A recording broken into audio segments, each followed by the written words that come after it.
We have been testing this hive for 8 years now. It's different from the very first one. There's been many improvements over the years. And in the last few years, with all the beta testing we've done, we've come to be confident that this system works and works well.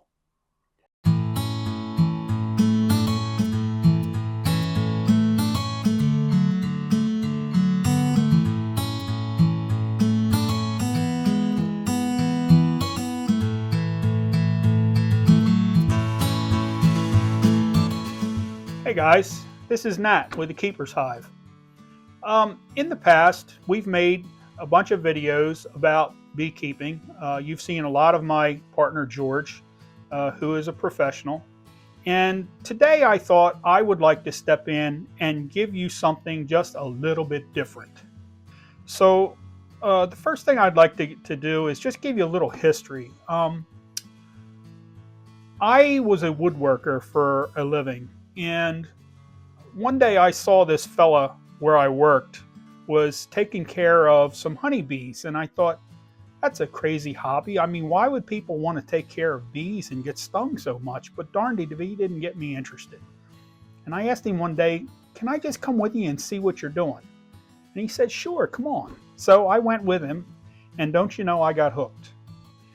Well, anytime he went up to tend the bees in the apiary, I would go with him. And then finally one day I said to him, I said, George, isn't there some other way that we can do this without having to lift all these doggone boxes every single time we go to tend bees? And he says, well, you know, he says, I've never seen it.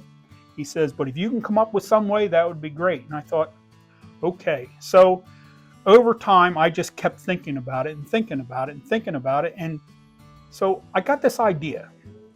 And I went into my shop and I put one together, and I called George up. I said, George, you got to come down here and take a look at this. I got an idea. Maybe I'm crazy, but come look. So he did. And a little while later, he said, you know what? Let's just give it a try. We'll go put bees in it. And we did.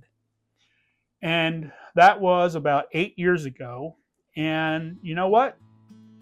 Between having the original idea and having a professional like George who knows what he's doing as far as keeping bees, we have polished this. We've patented the idea, and we have come to know that this system uses Langstroth equipment, but you don't have to lift to go in and see your queen and brood and maintain your hive. That's what the whole idea of this hive is. And if you folks will give me a few more minutes of your time, I'd love to bring you in close and show you the details of how we actually made it work. Guys, one of the questions that comes up a lot is, in order to make this hive work, we've told people that you have to have the ability to slide frames out from underneath the honey supers. And anybody who has kept bees for any length of time knows that sliding something within a hive is impossible, because bees propolize everything in place. So I got thinking, how can I stop a bee from propolising something? Well, the fact is you can't. A bee will propolize just as naturally as she's going to flap her wings. So then I got thinking, well, okay, if they propolize everything they walk on, what if somehow I come up with a way to prevent them from walking in the places that I need to keep clean? So that's how we made this hive work.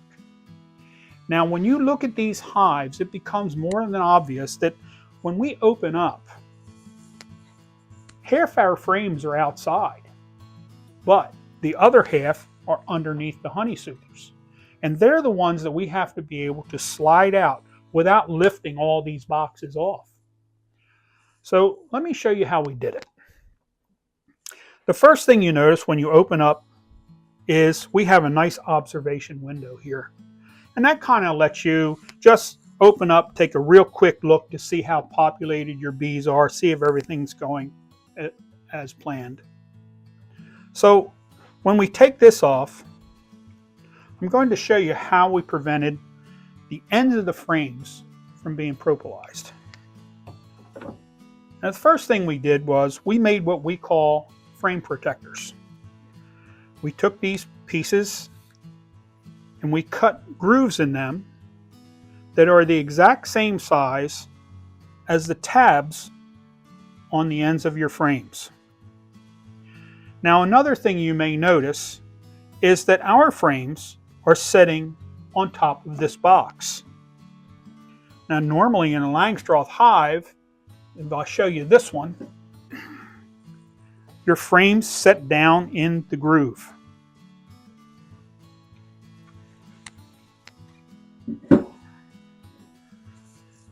Because of the fact that I need to be able to get a hold of the frames underneath here, we let them sit up top. Now, the frame protector protects the bees from walking any further out because I need to keep this area clean. Now, if I put this frame protector on, you'll see the bees can walk to this point and no farther. And when I take this off, you'll see this is where the bees have to stop, back here. They can't get out. The next place that the bees can give me trouble with is from the inside, coming from the bottom, coming up. So to prevent them from being able to enter from the bottom, we added a couple wooden strips to the inside of the hive box.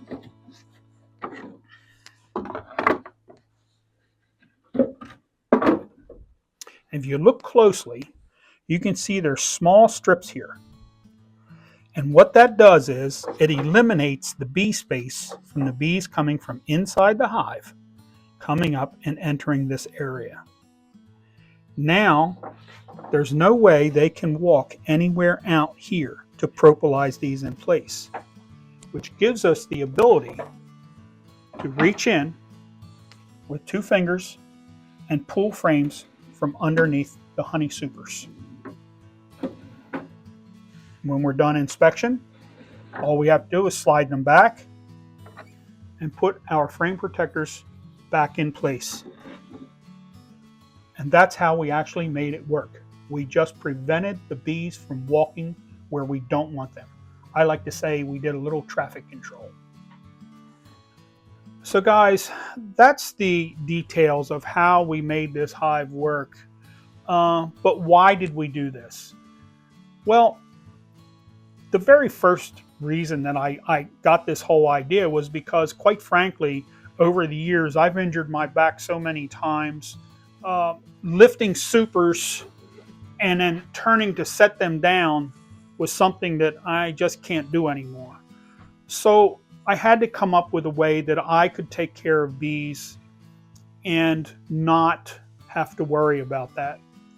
Another point of this type of hive is there are many folks who have physical limitations who would like to keep bees, some who would like to continue to keep bees, but possibly because of age or whatever other limitations they may have been dealing with, they can't lift these boxes anymore. Well, this gives them the option that they can continue to do their hobby and enjoy it. One of the other important aspects of making this easier is, I know personally, there's been days I know I need to go out and I need to go through my bees. I need to check them, but I just don't feel like doing that lifting. It's hot and I just don't want to do it today. So I put it off. And I have found that by putting it off, I've gotten myself into trouble. I go out and find out, uh-oh, something happened out there. I should have seen it a week ago. And I didn't. By making this easier, now I don't have to worry about it. I can go out there and it really only takes me 5 to 10 minutes and I can go through this entire hive and be done and walk away. And I don't have to lift anything. Shoot, I can even sit down to do it. I can sit down, open my hive, pull everything out and put it all back in, and I don't even break a sweat. So to sum things up, guys, over the years, George and I have poured our heart and soul into this project. We've been able to make a couple hundred of these hives and get them out to people. And you know, one of the most rewarding moments is when someone who has one of these or two of these comes back to us and said, I love it, I got to have another one. Um, that just makes it for us. So we are now asking you for a little help. We've gotten to a point where we can no longer make these ourselves here in the barn. We need to go out and get them manufactured and get them out to the whole country. Heck, if we could, we'd love to do the whole world. So that's why we're asking for your generous donations or your pre-orders if you can. Thanks a lot for giving me your time today.